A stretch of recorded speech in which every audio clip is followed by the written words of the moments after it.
Hello, thank you for joining us. President Trump is demanding an unconditional surrender from Iran 5 days into the country's deadly conflict with Israel. The president met with his national security team in the White House Situation Room earlier today as tensions escalate in the Middle East. CBS News has learned President Trump is considering joining Israel in targeting Iranian nuclear sites. Last week, Israel kicked off what it described as a multi-day operation with the goal of destroying Iran's nuclear program. The strikes have focused on Iranian nuclear sites and the capital city of Tehran. Iran has responded by firing dozens of missiles toward Israeli territory, including the area surrounding Israel's second largest city, Tel Aviv. In a series of posts on Truth Social today, President Trump said, quote, "We now have complete and total control of the skies over Iran."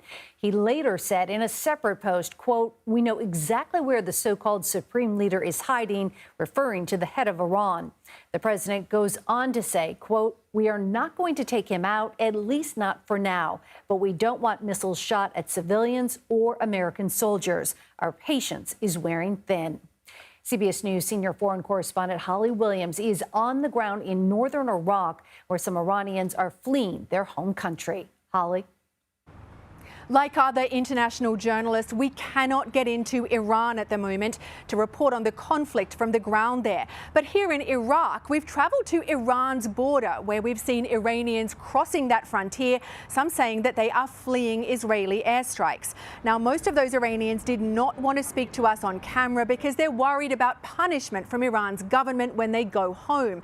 But what they told us off camera was fascinating. They said that they were frightened, that they've never seen anything like this conflict, and that many Iranians are stockpiling food and fuel. There are also reports from inside Iran that many people are fleeing their homes and leaving the capital, Tehran, for their own safety. Some of those Iranians we spoke to at the border told us they believe that the regime itself is frightened. And one man even said he thought this conflict may bring down Iran's government. Now, that is extremely interesting because when Israel first launched its attack on Iran, the Israeli Prime Minister Benjamin Netanyahu essentially called on Iranians to rise up against their own government. It's true that many Iranians hate the regime. When mass protests have erupted, the Iranian regime has responded with deadly force. Despite that, with their country now under bombardment, most of the Iranians we spoke to at the border seemed more focused on survival than revolution. Holly Williams, CBS News, Erbil in northern Iraq. CBS News national security coordinating producer James LaPorta joins us now. James, great to have you. What else have you learned about the Situation Room meeting and what the president is considering in regards to Iran? Thanks for having me. So, yes, today there was a meeting at the White House within the Situation Room where President Trump was considering his options over whether or not to join the Israelis in a potential strike on Iran. Amongst those options is whether or not we would potentially send in our B-2 bombers to join Israel. Israel has long wanted to strike at Iran's nuclear facilities, but they don't necessarily have the logistical means to do so or the capabilities to do so. So the big question for President Trump today is whether or not to join the Israelis in that effort. James, what military assets has the U.S. sent to the region that could play a role in any potential action? So, sure. In the past 48 hours or so, we've seen multiple air refueling tankers sent to the region, more than 24, actually. These are aircraft that can refuel fighter squadrons or B-2 bombers while they're in the air. There is the Nimitz carrier group in the region with its guided missile cruisers and destroyers that are in the region. Today, we learned from the Defense Department that fighter squadrons in the region, so F-16s, F-22s, F-35s, their deployment has been extended in the region. So there's multiple assets there that now the Defense Department will say that these are there for defense of American assets and interests. However, these same assets can quickly become offensive.